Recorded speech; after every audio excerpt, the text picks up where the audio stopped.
Okay, so in previous video we saw how to use JSX in React. In this video we'll see like why do we use like these functions, what is this function does, and why do we have like this export statement, and how to create components, how to create these functional components. So let's get started. Okay, so you can create folders inside this source directory, and let's say I create a folder called components. Let's say components, and inside components we can create files. So let's create a file header.jsx. So you can give it an extension of JSX, or you can give it extension of JS. It is better to give it an extension of JSX so that the compiler, the import statements and everything works better. So let's give it an extension of header.jsx. Now we have our header.jsx file over here.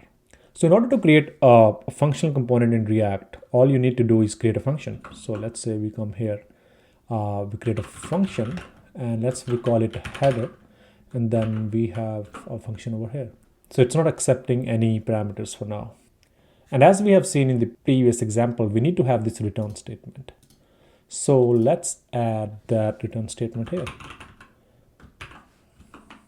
And we need fragments so that you can add your JSX elements here. All right, and let's just add a p tag over here and just call it is a paragraph. So this is a paragraph.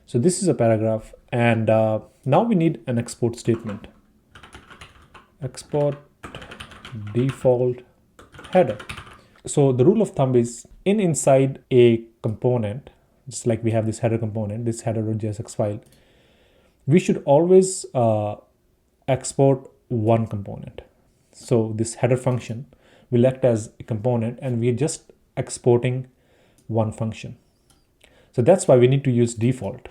If we have some different methods we are exporting from this file, then we would not need to use the default statement. But because we're just exporting one function, or you can say one function component, we need to have this default statement. And how can we render that over here? In order to render that, we need to import this. Okay, so let's go to our app.jsx. So in this our app.js file, whatever we put here will be rendered here. And why is that? So in order to check that, we need to come here. So this is our index.js.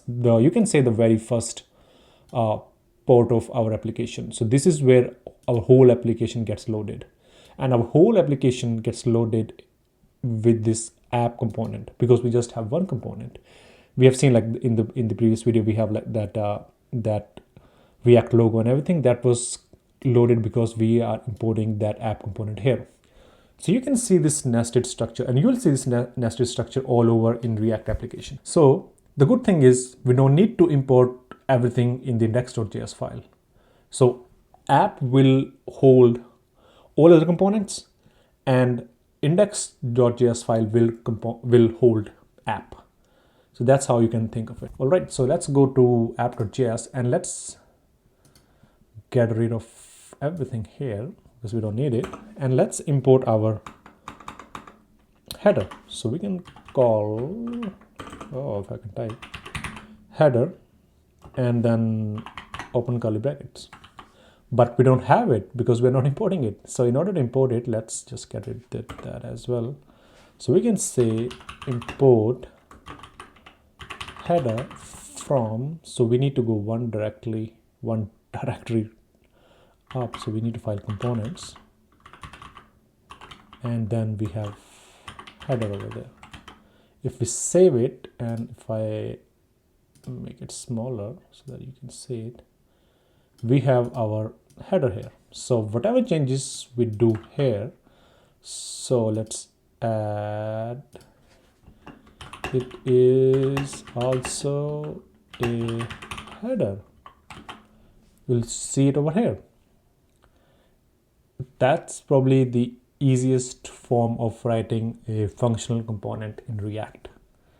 And why I'm repeatedly calling it functional components, not components, because in React we have two kinds of components: class-based components and functional components. Let's go to the React documentation, JS, And where do I need to go? Tutorials. I think step-by-step guide. Okay, so over here we can see we have components and life cycle.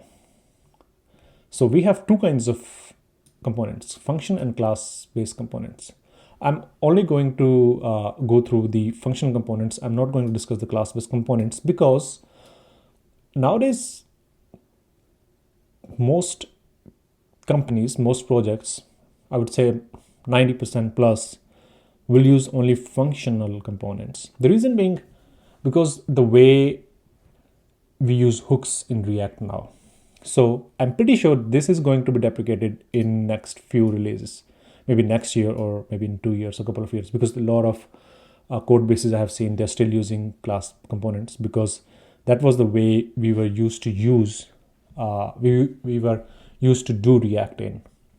But now we'll be doing just functional components. It will be easier for you as well because when I started, I was pretty confused, like what should I do? Functional components, classical components? So yeah, we'll just do functional components. And yeah, you can always come to, and not always, you should come to this official documentation site if you have any questions. And they have a new documentation site as well. This is called beta.react.js. And if you're a beginner, you should definitely check this. They have like, it's still in the building phase. They still Learn React is 99% complete and API reference is 100% complete. So this is almost ready. You can use either sites. So that's how you export functions or functional components in React. And in the next video, we'll see how to pass arguments to these functions so that you can do something, right? Because right now they are pretty static. Whatever you make changes here in the text, or we can add buttons, but you can't do much. And in front end, we need to do a lot of things. We need to have a lot of events. We need to have a lot of API calls. So we'll do everything, hopefully. And hopefully I'm doing a decent job explaining these complicated concepts. So I'll see you in next video. Thanks for watching.